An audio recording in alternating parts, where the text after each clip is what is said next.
अस्सलामुअलैकुम। कैसे हैं आप सब? उम्मीद है कि आप लोग भी ठीक हो गए और मैं भी यहाँ पे ठीक से हूँ। वेलकम है आपका हमारे चैनल पे जीनत की दुनिया। तो फ्रेंड, आज मैंने ब्लॉग नहीं बनाई हूँ, ब्लॉग है मगर मैंने डाली नहीं हूँ। मैंने सोची कि चलिए मैं ना कुछ बातें क्लियर कर देती हूँ।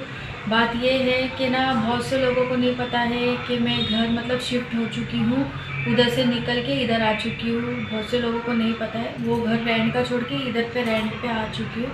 मैसेज मुझे आ रहे हैं कि मेरे जो सब्सक्राइबर है, जो जिनको नहीं पता है उनके लिए मैं ये वीडियो बना रही हूँ, जिनको पता है उनको पता है। तो मैं ये बताना चाहती हूँ कि ये घर है, हम लोग भाड़े पे आए हैं, फिर से भाड़ा मतलब रेंट पे इस घर में आए हैं हम लोग। ये भी जो घर है ना हमारे मतलब पहचान के लोगों का ही है। जैसे अभी इस घर का कम से कम है ना 7 से 8 हज़ार रुपये इसका रेंट है, मगर हमारे थोड़ा मतलब पहचान के है, वो हिसाब से हमको 6,000 रुपये महीने का मंथली मतलब इसका भाड़ा है। और माशाल्लाह घर वैसा है, इस वजह से लोग भाड़ा भी 6,000 रुपये मतलब लेते हैं। तो ये देखिए एसी दे रहे हो लोग, हर चीज़ की मतलब फैसिलिटीज़ है घर के अंदर अल्हम्दुलिल्लाह। खाली इतना है कि पीने का पानी का जरा थोड़ा सा प्रॉब्लम है और कुछ नहीं है। वो भी हम लोग पहले से वो घर में भी थे तो बाहर से ही पानी पीते थे। 20 रुपये की बोतल आती जो एक दिन पूरा चल जाती है। तो वहाँ पे क्या था पहले वाले घर में, जिसमें हम लोग खाने बनाने का पानी भी आता था जो नल में से यूज़ करती थी, जो बेसन के इसमें से।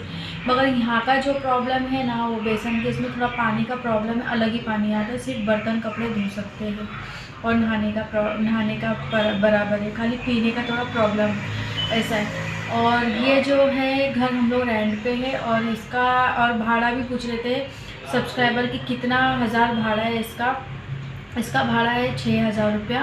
और जो उससे पहले हम लोग जिस घर में रहते थे ना, उस घर में ना ग्राउंड फ्लोर था तो उसका भाड़ा था 3,500 रुपये और लाइट बिल सब अलग था, इसका भी लाइट बिल सब अलग है, ऐसा है। और उधर पे थोड़ा प्रॉब्लम थी, मतलब आप जानते हो कि वहाँ पे कॉकरोच का बहुत प्रॉब्लम था, क्योंकि ना जो खाड़ कुआं रहता है ना, किसी को पता है कि नहीं पता है क्या होता है, सब बाथरूम की जो लाइन दिए थे ना वो लोग हमारे घर के अंदर से नीचे से दिए थे, घर के जहाँ पे बेसन रहता ना वो साइड से दिए थे। तो इस वजह से ना बहुत ज़्यादा कॉकरोच आते थे।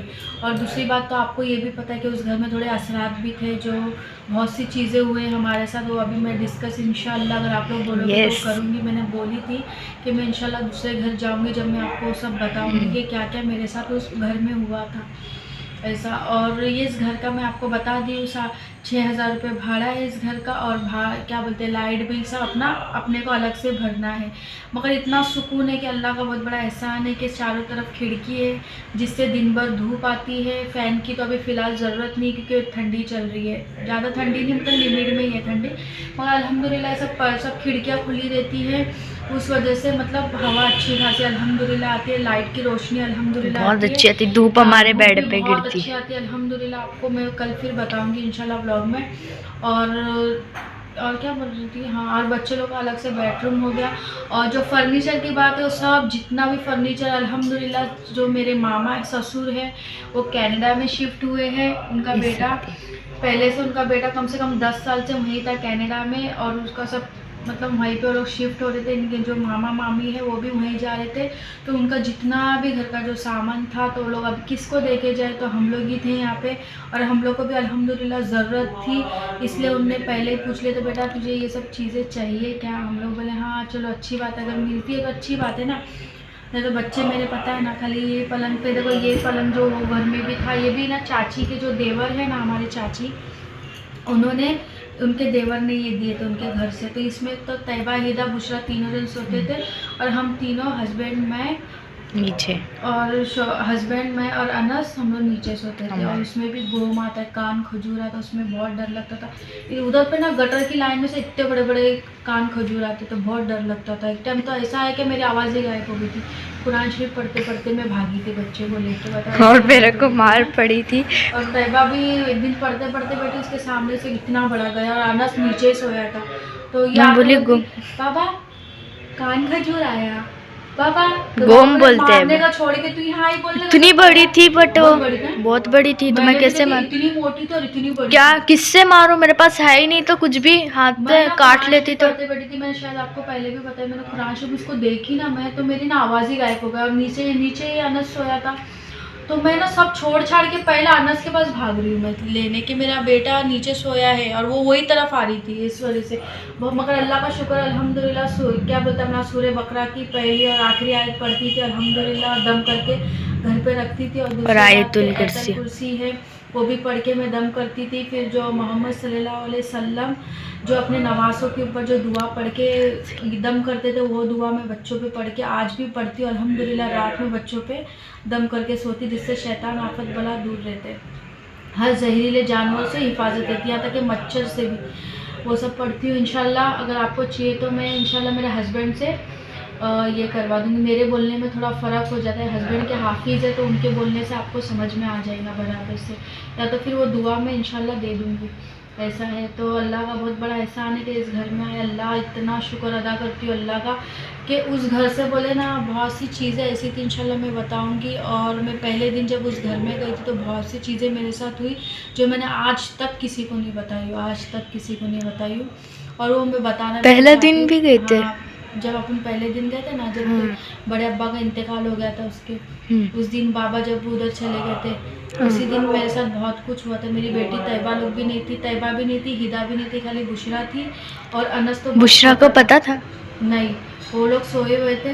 तो मैं बताऊंगी इंशाल्लाह अगर आप लोग पूछोगे। यस। मगर मैं नहीं बताना चाहती, उस चीज़ में याद नहीं करना चाहती हूँ। 1 मिनट रुकिए। हाँ 1 मिनट। तो चालू हुआ चालू अजीब हुआ। सा होने लगा ना, तो फिर उस टाइम पे ना अपने मैंने कान में ना सूर्य बकरा का जो आया था ना पूरा मैंने कान में लगा के पूरा सुनी, जब जाके मेरा दिल सुकून हुआ उस टाइम पे। फिर वहाँ से मैंने अपना सूर्य बकरा का स्टार्ट कर लिया, एकदम से पकड़ ली मैंने, क्योंकि मेरे को पता चल गया था कि उस घर में कुछ असरात थे और बहुत सी चीज़ें ऐसी हो जाती थी मेरे आंखों के सामने से ऐसे निकल जाती थी और मैं देख के भी मतलब अनजान बन जाती थी। क्योंकि कोई चीज़ निकल भी जा रही अपन एकदम से डर जाते ना, तो फिर सामने वाला और अपने को डराता है। इसलिए कभी भी याद रखना कि कभी भी एकदम देख के एकदम से डरना नहीं, क्योंकि कोई चीज़ है ना एकदम डराने जाती ना हावी हो जाती फिर वो अपने पे। तो कभी कभी थोड़ा इग्नोर करना पड़ता है, दुआ पढ़ लेने का और अपने पे दम कर लेने का। और मैं यही बोलूँगी कि नमाज की, कुरान शरीफ की हमेशा पाबंदी रखो, तो शैतान कभी मतलब ना कुछ भी हो। भूल जाती हूँ मैं घड़ी घड़ी में क्या बोले थे उस घर में कुछ ऐसा। तो वही कुरान शरीफ के कभी भी पाबंद रहो ना, इंशाल्लाह शैतान दूर रहता है हमेशा 40 कदम। और रही बात उस घर में जीन का असर था और मुझे भी लगता था, दिखता ऐसा महसूस होता था, दिखता था, बिकता था, मगर मैं बोलती थी मेरा वहम होगा ऐसा। वीडियो में निकाला भी था हम लोग ने। हाँ वो तो आया भी, आप लोग भी नहीं। फिर हमारे जो पीछे पड़ोसी ना उनने अपने मुँह से बोले, बोले कि ना इस घर में ना बोले जीन लोग हैं। जीन लोग है बोले, यहाँ पे पहले ना नीम का झाड़ हुआ करता था, नीम रहता ना, नीम नीम नीम बोलते ना, नीम का झाड़ था। तो उसको काट के लोग ने घर मतलब वहाँ पे बिल्डिंग खड़ा किया, जो रूम है ना अपना, हाँ, रूम था उधर पे, बेडरूम रूम था जो बेडरूम, वहाँ तभी तो उधर पूरा वो सा निशान आ जाता है। और उसी के दिन पे तो 3 बजे जब मैं ब्लॉग बना रही तभी भी तो दिखा कैमरे में। तो इसमें कहा नहीं, बुशरा को दिखा। हाँ। सिर्फ कैमरे में ही नजर आता है और किधर नजर नहीं आता। तो मेरे को तो ऐसा कभी कभी अचानक से ऐसा दिखा मगर इग्नोर, क्योंकि डरने वालों को और डराते, इसलिए डरना है तो सिर्फ अल्लाह की जात से डरो और किसी से मत डरो। ये मैंने अपने दिल में ठान ली कि मेरे को डरना है, मैं इससे क्यों डरूं, मैं अल्लाह से डरूंगी जिसने दुनिया बनाया, उससे डरूंगी मैं, ये लोग से क्या डरने का यार, हट बोल के मैं ऐसा करती थी और दुआ पढ़ती थी, दुआ पढ़ के दम कर लेती थी। कुछ दिन तो मेरे को अकेला भी रहना पड़ता था, क्योंकि मेरे शौहर का काम ऐसा है कि वो कभी कभी 1-1 दिन चले जाते थे, 2-2 दिन चले जाते थे, कभी कभी 1-1 हफ्ता उनका काम का ये प्रॉब्लम रहता था। इस वजह से मेरे को सब बच्चों को लेके चलना पड़ता था। अगर मैं ढीली पड़ जाऊँ ये चीज़ में, अगर मैं डरने लगूँ तो फिर बच्चे तो और डरने लगेंगे, तो और वो लोग को देख के और मेरी डर ये हो जाएगा। इसलिए मैं क्या करती थी, अपना को खट्टर बोलते ना, खट्टर पकड़ के रखती थी। और हमारे बिल्डिंग में तो सब नमाजी थे। हाँ अल्लाह का शुक्र, पूरा वो लोगों को मालूम होगा तभी तो रोज है ना वहाँ पे, हमारे वहाँ पे रोज हर किसी के घर में सूर्य बकरा की है ना वो लगा के रखते थे लोग, हमारे ऊपर वाले पीस मोबाइल टीवी में। हमें पता सूर्य बकरा लोग पढ़ना चाहिए ना, लगा के क्या मतलब है। फिर पता चला कि ऐसा ऐसा था, पढ़ते भी थे, फिर उन लोग मतलब लगाते थे घर में, लगाते थे वो लोग रोज। हम लोग तो मैं इसके लिए फिर मैंने सूर्य बकरा एकदम पकड़ ली। मैं बोली भाई शैतान की शैतानी से बचने के लिए यही एक अपने पास ये है, और अल्लाह के पास ही मतलब जो भी तकलीफ है अल्लाह के सामने बोलो कि अल्लाह जब तक इस घर में रख, हर आफत बलाओं से और अचानक के खतरों से, दुश्मनों से, शैतानों से हिफाजत में रख। बस मेरे बच्चों को मैं रोज़ सुबह शाम, तैयबा को भी मालूम है, सुबह शाम मैं फुगलों के ऊपर दमी करती रहती थी। मेरे को डर लगा रहता था घड़ी घड़ी कि कभी कुछ बच्चे गिर नहीं जाएगा। मैं कितने बार उस घर में गिरी हूँ, मेरे को उठा के पटके जैसा हुआ, पूछो मेरे बच्चे लोग से, उठा के पटके जैसा हुआ मेरे को। स्टार्ट में जब मैं गई हूँ तो अचानक से गिर जा रही धन करके, वो भी ऐसा गिरती थी कि सीधा गिरूँ ना तो सीधा मुंह है ना मेरा इधर ही लगे तो खत्म ऐसा। मगर अल्लाह बचाने वाली जात सबसे बड़ी अल्लाह की है, उसने मेरे को हर वक्त बचाया और हमेशा वही बचाता है। मैं अल्लाह पे पूरा यकीन मेरे अल्लाह पे था कि अल्लाह मेरे को बस तू ही, जो भी शैतान मेरे पीछे पड़ा, जो भी आफत बला मेरे पे पीछे पड़ी है, बस उससे तो हमको हिफाजत में रख। मैं यही सुबह नमाज़ पढ़ती थी, यही अल्लाह से दुआ मांगती थी।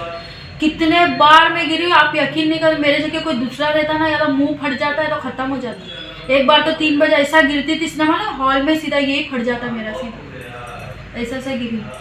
फिर बाद में मैंने एक बार ये बोली, भाई आप जो भी हो ना, मैं आपको तकलीफ दे रही हूँ ना आप हमको तकलीफ दो। एक बार मैंने ये बोली, वहाँ से गिरने का बंद हुआ है मेरा।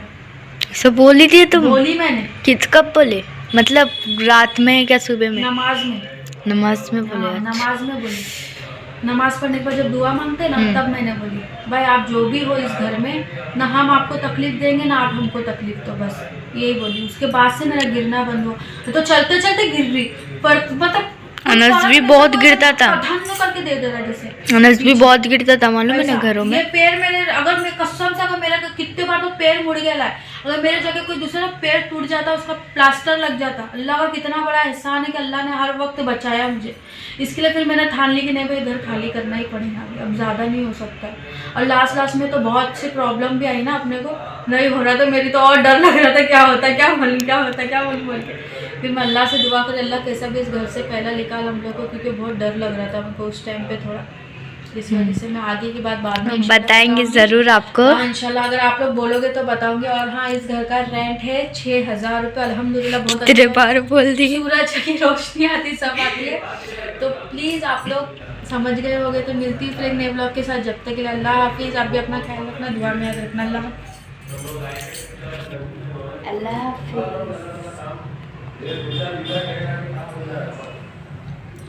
अरे